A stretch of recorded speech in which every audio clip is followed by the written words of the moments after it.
ক্ষমতাচ্যুত আওয়ামী লীগের কিছু নেতাকর্মীদের সংগঠিত করে ফ্যাসিস্ট শেখ হাসিনাকে ফিরিয়ে আনার ষড়যন্ত্র হয়েছিল গত মাসে। ঘটনা এখানেই শেষ নয়, এর পেছনে রয়েছে আরো গভীর ষড়যন্ত্র। জানা যায় মেজর সাদিকের স্ত্রী সুমাইয়া জাফরিনও জড়িত এর পেছনে। তাকেও গ্রেপ্তার করেছে পুলিশ।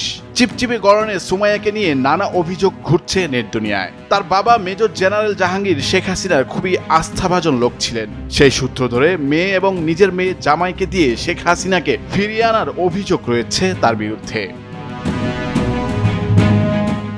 জানা যায় মেজরের স্ত্রী সুমাইয়া জাফরিন আদমজী ক্যান্টনমেন্ট কলেজে পড়াশোনা করতেন, ছিলেন ঢাকা বিশ্ববিদ্যালয়ের বিজনেস ফ্যাকাল্টির শিক্ষার্থীও। সামাজিক যোগাযোগ মাধ্যম থেকে জানা যায় সুমাইয়া জাফরিনের বাবা মেজর জেনারেল অবসরপ্রাপ্ত জাহাঙ্গীর হারুন। বাবা মেজর জেনারেল জাহাঙ্গীর হারুনের কথায় আওয়ামী লীগের মাধ্যমে শেখ হাসিনাকে ফিরিয়ে আনার ষড়যন্ত্র করছেন সুমাইয়া জাফরিন, এমন অভিযোগ রয়েছে তার বিরুদ্ধে।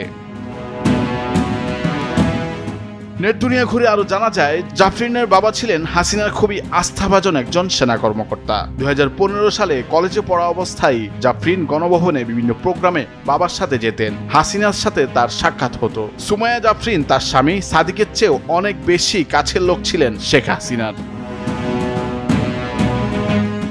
কার্যক্রম নিষিদ্ধ থাকা আওয়ামী লীগের ক্যাডারদের গেরিলা প্রশিক্ষণ দেওয়ার ঘটনায় সম্পৃক্ততার অভিযোগে মেজর জেনারেল সাদিকুল হকের স্ত্রী সুমাইয়া জাফরিনকে গ্রেপ্তার দেখিয়েছে পুলিশ।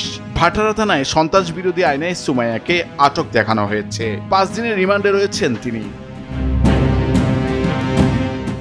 সুমাইয়া জাফরিন আওয়ামী লীগের নেতাকর্মীদের প্রশিক্ষণ দেওয়ার ঘটনায় সেনা হেফাজতে থাকা মেজর সাদিকুল হক ওরফে মেজর সাদিকের স্ত্রী। আওয়ামী ক্যাডারদের প্রশিক্ষণের ঘটনায় সুমাইয়া জাফরিনও জড়িত ছিলেন বলে জানা যায়। প্রথম দিকে সুমাইয়াকে পুলিশের সহকারী সুপার বলা হলেও পরে পুলিশ সদর দপ্তর থেকে জানানো হয় এই নামে কোনো নারী কর্মকর্তা সেই বাহিনীতে নেই।